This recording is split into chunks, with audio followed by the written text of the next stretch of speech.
Hello friends, welcome to RTS சமையல். இன்றைக்கி ரொம்ப சூப்பரான ஒரு வடகம் ரெசிபி தாங்க என்னோடய ஸ்டைலில் நான் செஞ்சு காட்ட போகிறேன். இந்த வீடியோ பார்க்குறக்கு முன்னால் நம்ம சேனலை சப்ஸ்கிரைப் பண்ணலன்னு சப்ஸ்கிரைப் பண்ணிக்கோங்க.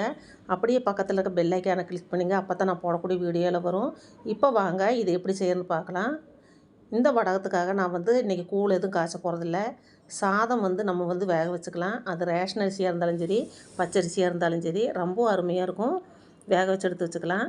வரமிளகா காரத்துக்கு தகுந்த மாதிரி இது மாதிரி கொரகொரப்பாக அரைச்சி வச்சுக்கலாம். இப்போ வேக வச்சுருந்த சாப்பாடை நல்லா ஆற வச்சுட்டு நம்ம தேவையான அளவு மிக்ஸி ஜாரில் போட்டு கொஞ்சமாக உப்பு போட்டு நல்லா நைஸாக அரைச்சி எடுத்துக்கணுங்க.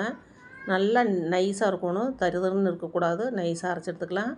அந்த அரைச்சி எடுத்த சாப்பாட்டில் நம்ம கொஞ்சமாக ஜீரகம், காரத்துக்கு அளவாக நம்ம கொரகொரப்பாக அரைச்சி வரமிளகா இதெல்லாமே போட்டு நல்லா கலந்து விட்டுக்கலாங்க. நல்லா கலந்து எடுத்த பின்னாடி நம்ம இது இந்த பதத்துக்கு இருக்கணும். தோசை மாவு பதத்துக்கு ஒரு சின்ன கரண்டி எடுத்து தண்ணியில் நல்லா நனைச்சி நம்ம ஒரு நல்ல ஒரு பிளாஸ்டிக் காகிதமோ இல்லை துணியோ விரித்து போட்டு நம்ம நம்மளுக்கு தகுந்த மாதிரி நம்ம இது பரத்தி விட்டுக்கலாங்க. இப்போ நம்ம துணியில் போடுறதோட பிளாஸ்டிக் காகிதத்தோட சீக்கிரமாக இந்த வெயிலுக்கு சீக்கிரமாக நல்லா காஞ்சிருங்க. நான் இன்றைக்கி பிளாஸ்டிக் காகிதத்தில் தாங்க போட்டிருக்கிறேன். ஒரே நாளில் நல்லா காஞ்சு சூப்பராக வந்துடும். ஒட்டவும் செய்யாத துணியில் நம்ம தண்ணி தொளிச்செல்லாம் எடுக்க வேண்டியது இல்லைங்க. அதே மாதிரி நம்ம பிளாஸ்டிக் காகிதத்தை எடுத்தோம்னா சீக்கிரமாக வந்துடும். பாருங்கள், நல்லா வெயிலில் காஞ்சிட்ருக்குது. இதை நான் நாளைக்கு இது எப்படி இருக்குதுன்னு காட்டுறேன். இப்போ நல்லா சூப்பராக ரெடி ஆகிடுச்சு நம்மளது வடகம்.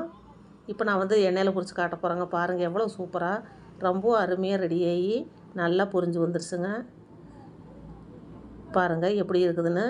இந்த வடகம் நம்ம சாம்பார் சாதம், தயிர் சாதம் இந்த மாதிரி எல்லா சாதத்துக்கும் சாப்பிட்லாம். இதே மாதிரி ஸ்நாக்ஸாக கூட நம்ம இது சாப்பிட்லாங்க. நீங்களும் இதே மாதிரி ட்ரை பண்ணி பாருங்கள். உங்களுக்கு இந்த வீடியோ பிடிச்சிருந்தா லைக் பண்ணி ஷேர் பண்ணி மறக்காமல் சப்ஸ்கிரைப் பண்ணுங்கள். நன்றி, வணக்கம்.